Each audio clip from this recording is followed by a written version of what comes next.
və düşünürəm ki, bu gün çox aktual olan bir mövzu ilə bağlı müzakirəmiz dinləyiciləri üçün çox maraqlı olacaq və bu istiqamətdə hansısa bir onlara töhfəmiz dəymiş olacaqdır.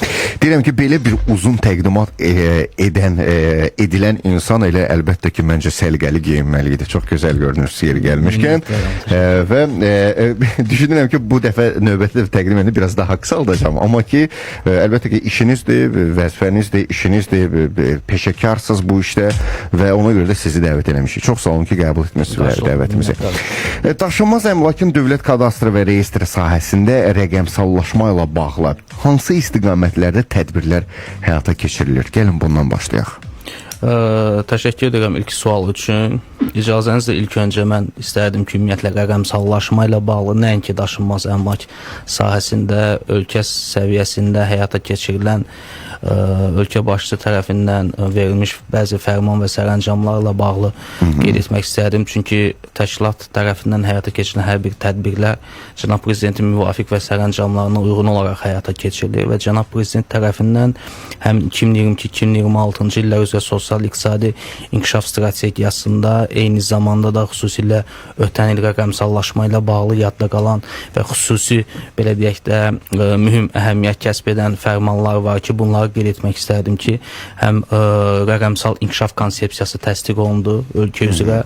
Bundan əlavə olaraq elektron hökumət informasiya sisteminin əsasnaməsi təsdiq olundu 2025-ci ildə və rəqəmsal iqtisadiyyatın inkişafına dair 2026 və 2029-cu illər üzrə strategiya sənədi təsdiq olundu və bu sənədlər çox mühüm sənədlərdir, adlarından da göründüyü kimi və elektron hökumətin qurulması, rəqəmsal idarə etməyə keçidlə bağlı çox mühüm tədbirləri özündə ehtiva edir və bundan irəli gələrək də aidiyyəti qurumlar və əmlak məsələləri dövlət xidməti də öz üzərinə düşən vəzifə və öhdəliklərin icrası istiqamətində tədbirlər həyata keçirdir və Cənab Prezidentin qısa olaraq qeyd etdiyim kimi fərman və sərəncamlarına uyğun olaraq əmlak məsələləri dövlət xidməti tərəfindən və daşınmaz əmlakın dövlət kadastr və reyestr publik hüquqi şəxsi tərəfindən bir sıra layihələr icra edilir, rəqəmsallaşma üzrə layihələr həyata keçirilir və bu layihələr çərçivəsində biri də, yəni layihələr çərçivəsində icra olunan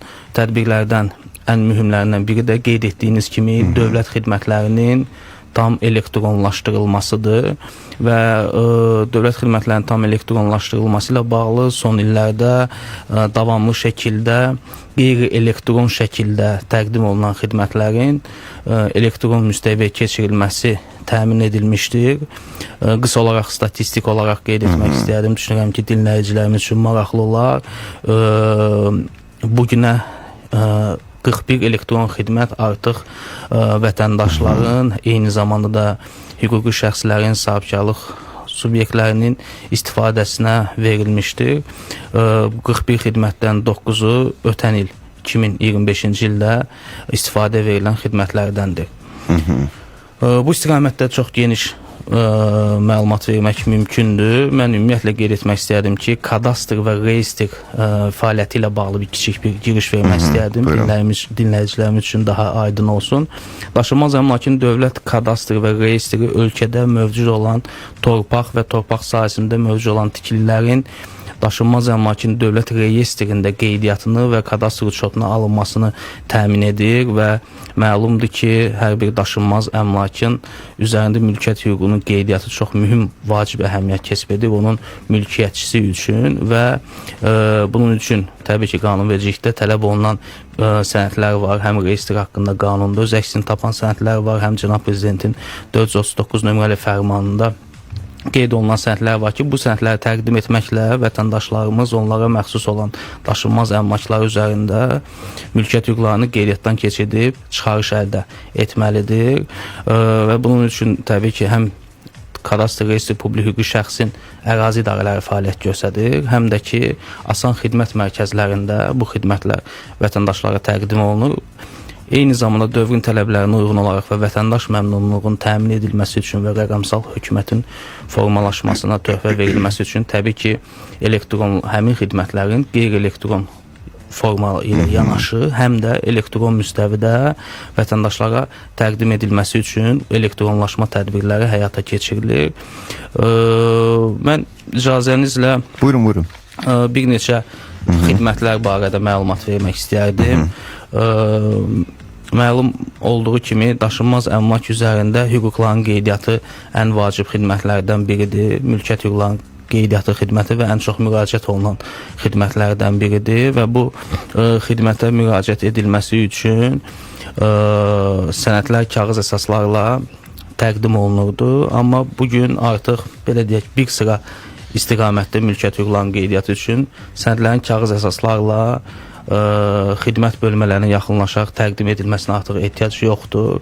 Bu xidmətlərdən biri misal üçün əvvəllər yaranmış hüquqların qeydiyyatı ilə bağlı xidmətlərdir. Yəni məlum olduğu kimi 2006-cı ildən öncə müxtəlif qeydiyyat orqanları tərəfindən verilmiş sənədlər var.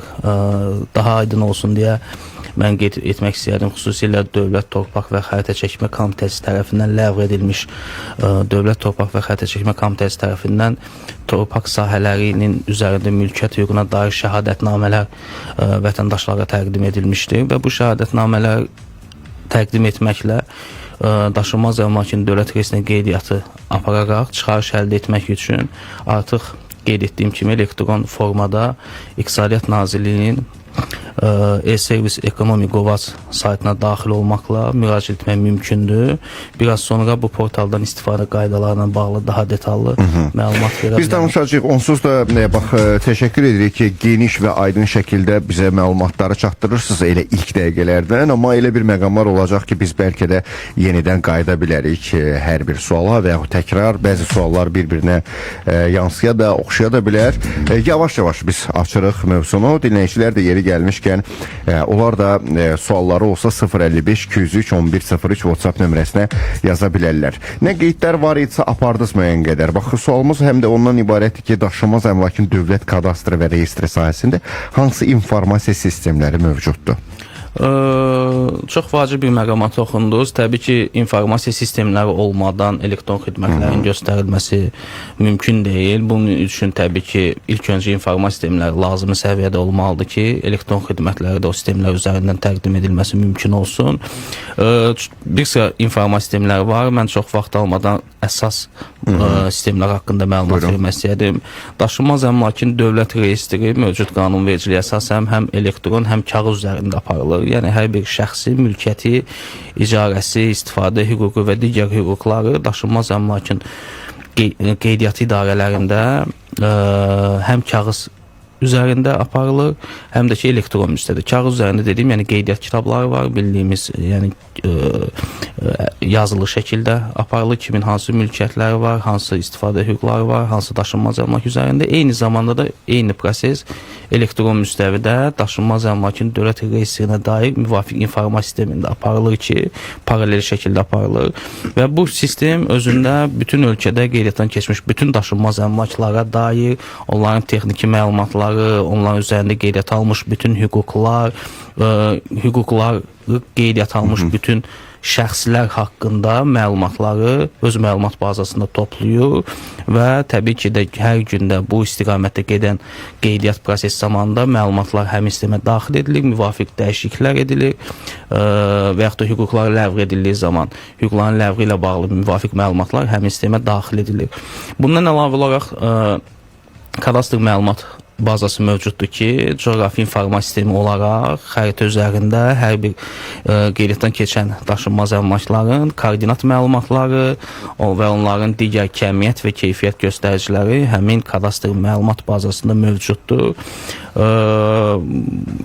Bundan əlavə ötən biraz öncə müzakirə zamanı qeyd etdiyiniz kimi ünvan reyestri ilə bağlı verilişdən əvvəl biz müzakirə zamanı qeyd etdiniz. Ötən verilişlərdə bu barədə müzakirəniz olur. Birinci saatımızda. Bəli. Ünvan reyestri ilə bağlı informasiya sistemi var ki, ölkədəki bütün daşınmaz əmlakların ünvan verilməsi də əmlak məsələləri dövlət xidmətinin fəaliyyət istiqamətinə aid olduğu üçün belə bir sistem təşkilatın istifadəsindədir və bütün ünvanlar barədə məlumatlar həmin sistemdə mövcuddur və ünvan portalı ki var, həmin portala daxil olmaqla vətəndaşlar ünvanlar barədə məlumatlar rahat şəkildə əldə edə bilərlər. Əsas sistemlər bunlardır. Biz bu barədə yer gəlmişkən həmin o sistemlər barədə geniş müzakirəmizi edəcəyik. Hansı elektron xidmətlər həyata keçirilir bunlara da belə? Yəni elektron xidmətdən istifadə etməyin də nə kimi üstünlükləri var? İlk öncə onu qeyd edim ki, təbii ki, elektron xidmətin üstünlükləri, bir sıra üstünlükləri var. Burada həm xidmətə müraciət edən şəxslərin bir sıra xərclərdən, zaman itkisindən, belə deyək də, qənaət etməsinə gətirib çıxardır. Təbii ki, fiziki formada hansısa xidmət bölmələrinə yaxınlaşaraq, orada bir yol qət edirsən, yəni vaxt itirməkdənsə, belə sadə dillə desək, növbədə gözləyirsən. Və bu proses bəzən, belə deyək, təbii ki, bu gün çox yüksək xidmət standartlarına malik olan bizim ölkədə xidmət bölmələrimiz var. Amma hər bir halda bir proses var, burada bir yoruculuq ola bilər, vaxt itkisi ola bilər, nəqliyyata sərf olunan xərc ola bilər. Hətta mən deyim ki, bu nəqliyyat nəticəsində ekologiya vurulmuş bir zərər ola bilər.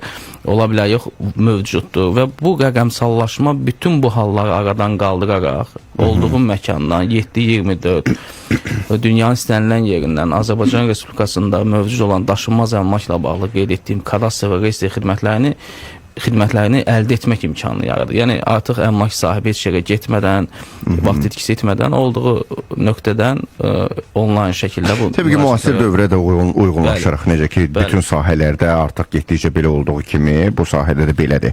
Sizi diqqətlə dinləyən dinləyicilərimiz var, hansılar ki, yaza da bilir bizə 055 203 1103 WhatsApp nömrəmizə. Dinləyici yazır ki, salam, mənim çıxarışım elektron bazada görünür. Amma texniki pasportum görünmür. Niyə? Maraqlandım, dedilər düzəltmək olar. Amma rüsumu və xidmət haqqı olacaq. Bu sənədə görə mən niyə yenidən rüsum və xidmət haqqı ödəməliyəm? Olmazmı ki, bunu pulsuz sistemə daxil eləsinlər? Texniki pasport üçün 75 manat rüsumdur. 200 neçə manat xidmət haqqı, az pul deyil deyir. Bu barədə yeri gəlmişkən müzakirəmizi aparacağıq. Reklamlardan sonra 055 203 1103 WhatsApp nömrəmizdir. Bax, siz də yeri gəlmişkən əgər bizi diqqətlə dinləyirsinizsə, bilin ki, biz də sizə faydalı olmağa çalışırıq. Yazın nə problemlər, nə suallar və hətta şikayət də ola bilərsə, ünvanlayın. Təbii ki, buna da dair qonağımız buradadır. Nə suallar olacaqsa cavablandıracaq. Qaydırıq birazdan. Xəzər Radiosunda reklam vaxtı.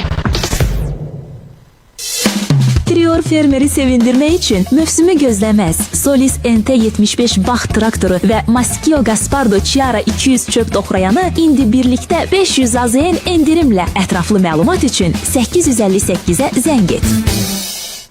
Ay bala, qıratdan su içmə demədim ha bala. Artık bu cümleni övladlarınıza demeye ihtiyaç kalmayacak. Bizim size şad haberimiz var. Övladınızın sağlamlığını düşünürsünüzsə, şəbəkə suyunun təmizliyini bizə həvalə eləyin. Necə ki bunu Dünya Karatesinin qara brilyantı Rafael Ağayev etdi. Ekskluziv sifariş ilə Türkiyədə istehsal olunan və Rafael Ağayevin adına həsr olunan Black Diamond su filtrlərini sifariş etmək üçün elə indi müraciət eləyin. Nəqd pulunuz yoxdursa, o da problem deyil. Artık avadanlıqları ilkin ödənişsiz, faizsiz, komissiyasız, üstəlik daxili kredit şərtləriyle, həmçinin müxtəlif taksit kartlarıyla da əldə edə bilərsiniz. İndi zəng et. Kampanya məhsul bitənə kimi etibarlıdır. Telefon 055 255 9989. Inline Az. Müasir tibbi texniki bazaya malik West Hospital pasiyentlərinə 20-dən çox tibbi şöbəsi ilə xidmət göstərməkdədir. Təcili və təxirə salınmaz tibbi yardım şöbəsi 24 saat xidmətinizdədir. Əlaqə Ulduz 7606. Lisenziya İqtisadiyyat Nazirliyi tərəfindən verilmişdir. Premium Residence Sibiriz layihəsində bağçalı və teraslı mənzillər, 3 hektar qapalı həyət yanı sahə, 2 hovuz sahəsi, bir sözlə prestiji həyatınız və rahatlığınız üçün inşa edirik. Ulduz 1122 premiumresidence.az. Raffle Group'un Sibriz'də inşa etdiyi dünyaca məşhur olan Swiss Otel'də əla investisiya fürsəti. Özəl hovuz, şəxsi çimərlik, spa və restoranlar, 20% ilkin ödəniş, 36 aylıq daxili kreditlə oteldəki mənzilləri əldə etməyə tələsin. Telefon 050 270 49 19. Modern memarlıq üslubunda inşa edilən Premium Residence Sibris layihəsində yenilik. İlkin ödəniş edərək aylıq ödənişlərinizi öz istəyinizə uyğun sərbəst qrafiklə təyin edin. Ulduz 1122 premiumresidence.az. Gəlirinizi artırmaq istəyirsiniz? ABB-nin qış təklifi depozit kampaniyası ilə 11%-ədək gəlir qazanın. Əmanətinizi ABB mobil vasitəsilə yaxud istənilən ABB filialında rəsmiləşdirməklə kampaniyadan faydalana bilərsiniz. Tələsin, bu fürsət 28 fevraladəkdir. Ətraflı 937. ABB Mərkəzi Bankın 30-12-1992-ci il tarixli 2 nömrəli lisenziyası əsasında fəaliyyət göstərir. Xəzər Radiosunda reklam vaxtı. WhatsApp nömrəsi 055 203 1103.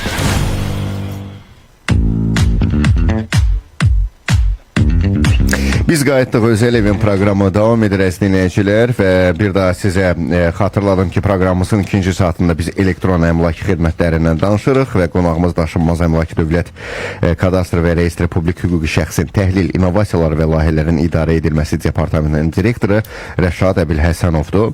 Və dinləyici maraqlı sual ünvanlamışdı. Deyir, özüm də nigaran qalmışam ki, görəsən bunun cavabı nə olacaq? Bax, deyir ki, texniki pasport üçün 75 manat rüsumdur, 200 neçə manat xidmət haqqı, az pul deyil, texniki pasportum görünmür. Niyə? Yəni, maraqlandım, dillər düzəltmək olar, amma rüsum haqqı var. Buyurun.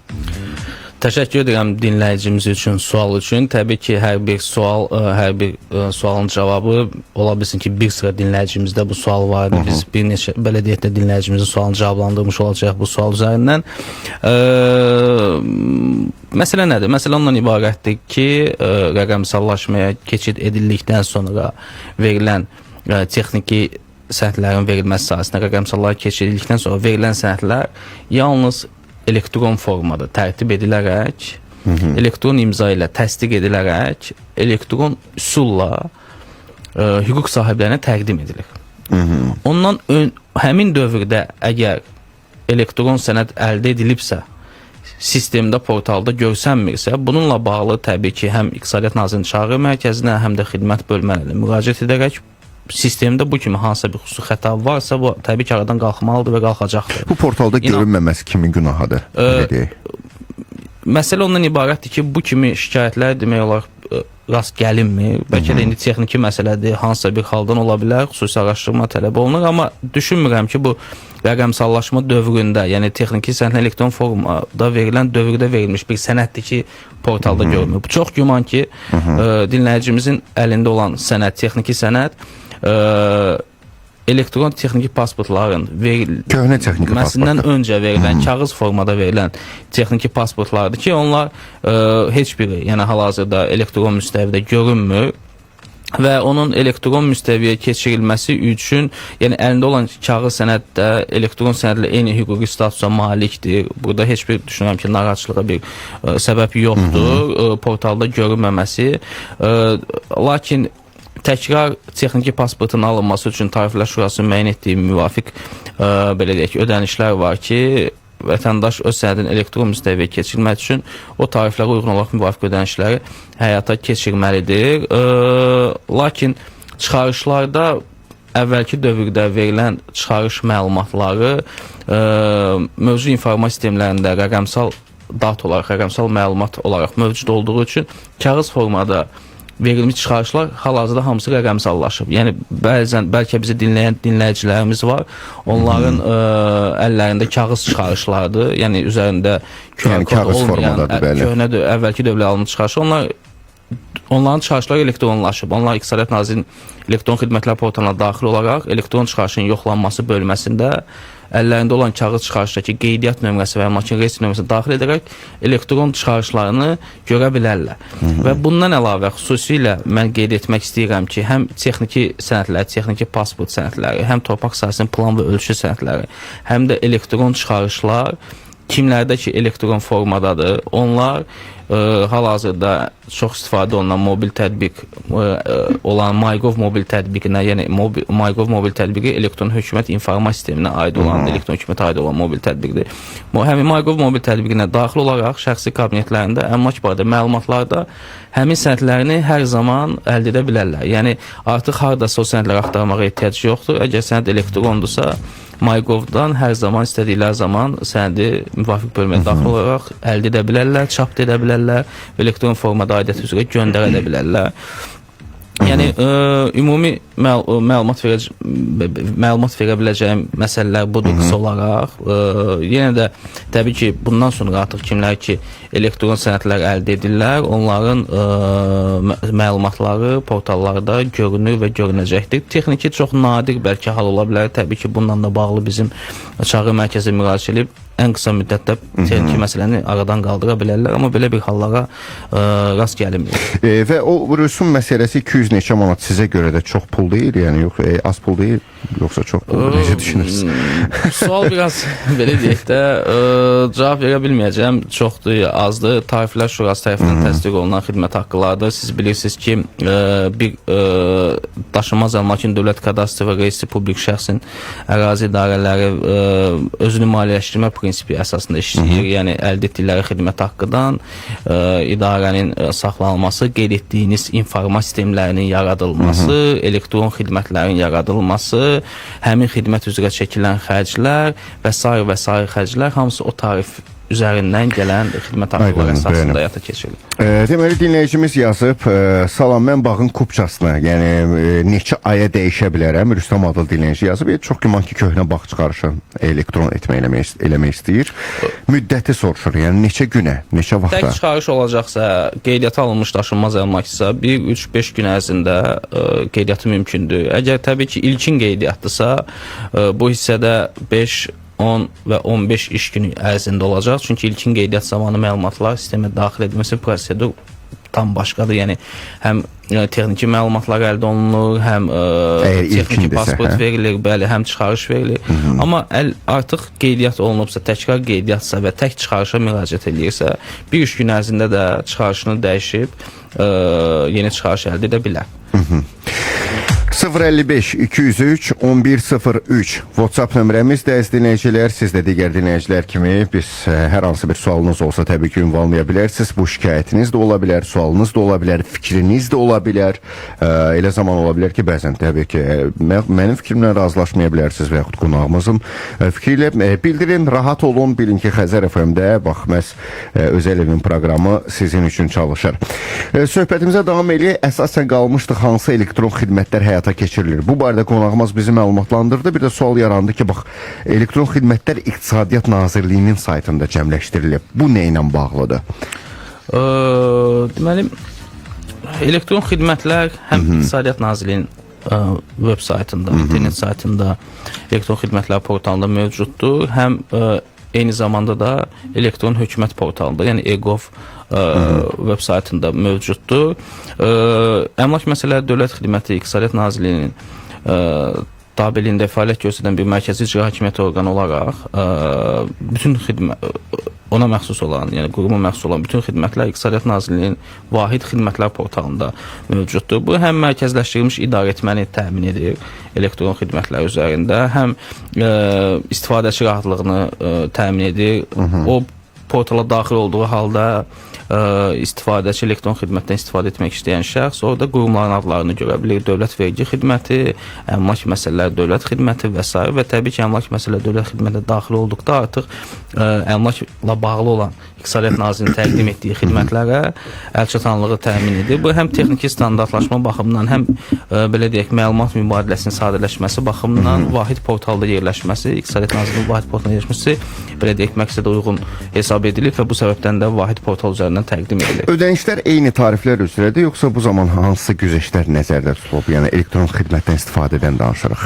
Daşınmaz əmlakın konkret olaraq bildirim, daşınmaz əmlakın dövlət kadastri və reyestri sahəsində təqdim olunan elektron xidmətlər, yəni xidmətin elektron müstəvidə müraciət edilməsi və ya qeyri-elektron formada, fiziki formada yaxınlaşaraq xidmət bölmələri tərəfindən müraciət edilməsində hər hansı bir tarif fərqi yoxdur.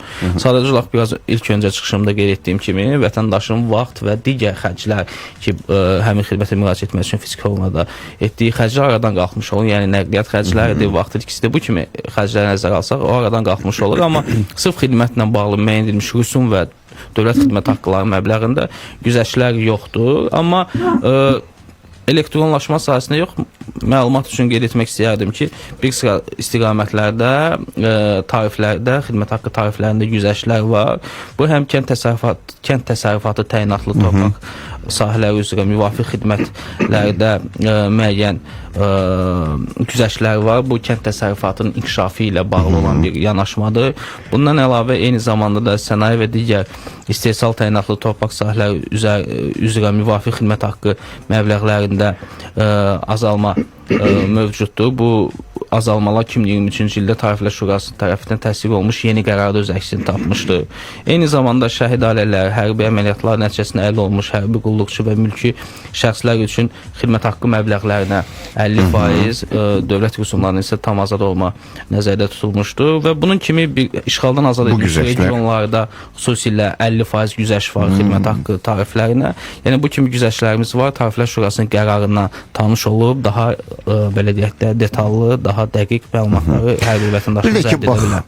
Təşəkkür edirik. Geniş məlumat verirsiniz. Dinləyicinin sualını səsləndirim, sonra öz sualımız da var yeri gəlmişkən. Bax, dinləyici yazır ki, salam, mən evimi qiymətləndirmə etmək istəyirəm. Baxdım, elektron əmlak xidmətlərində var. Bu qiymətləndirməni kim aparır? Digər qurumlar bu qiymətləndirməni qəbul edirmi? Bir də bunun ödənişi təxminən nə qədərdir? Deməli, daşınmaz əmlakın qiymətləndirilməsi ilə bağlı fəaliyyət Əmlak Məsələləri Dövlət Xidmətinin əsasnaməsinə uyğun olaraq həyata keçirilir və bu istiqamətdə bir sıra yeni layihələrdə həyata keçirilir. Mən öncədən bu barədə məlumat vermək düz istəməzdim. Yaxın gələcəkdə amma qiymətləndirmə ilə bağlı, yaradılacaq yeni informasiya sistemləri bağlı mətbuatda lazım məlumatlar veriləcəkdir.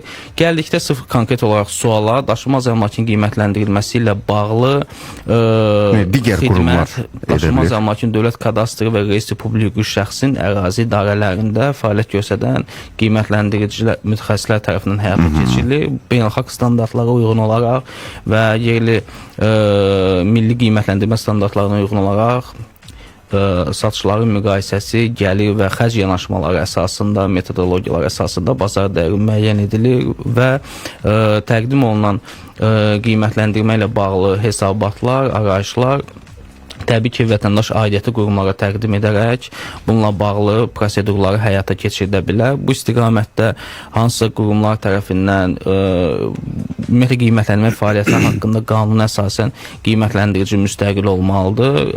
Yəni, həm qiymətləndirici işdə müstəqil olmalıdır. Müstəqil olmaq o demək deyil ki, yəni özəl olmalıdır. Sadəcə qiymətləndirməyə sifariş edən şəxslər hansısa hüquqi və yaxud digər bağlılığı olmamalıdır bu işdə.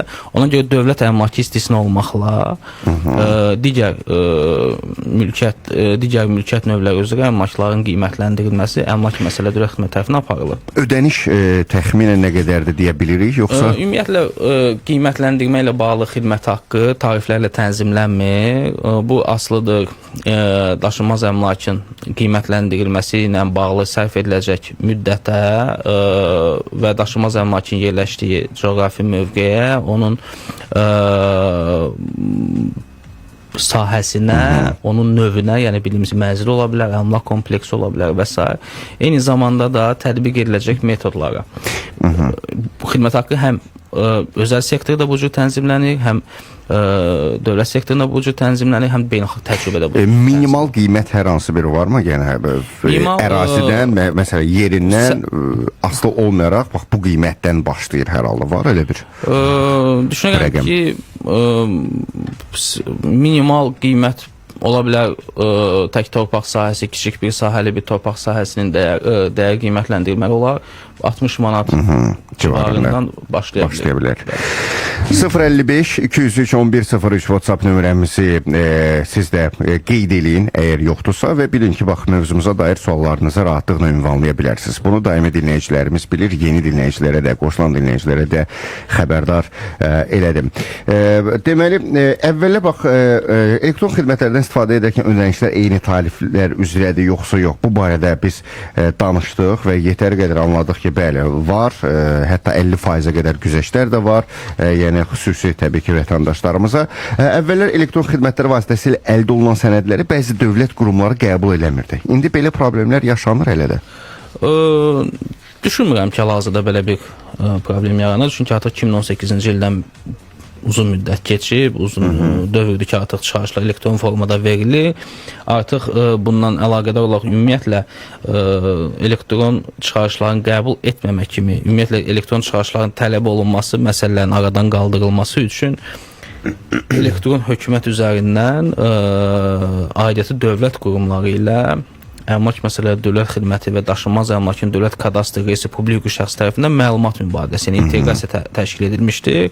Artıq aidiyyatı dövlət qurumları öz qanunvericiliyə uyğun olaraq vəzifələrini icra etmək üçün müvafiq kadastr və reyestr məlumatlarına əl çatandır. Artıq həmin qurumlara çıxarışların təqdim olunmasına artıq ehtiyac yoxdur. Onlar şəxsin fin məlumatları əsasında, daşınmaz əmlakın reyestr məlumatları əsasında elektron sistemlər vasitəsilə artıq o məlumatları əldə etmiş olurlar və bunun üçün də vətəndaşlardan həmin sənədlərin əldə olunmasına zərurət qalmır.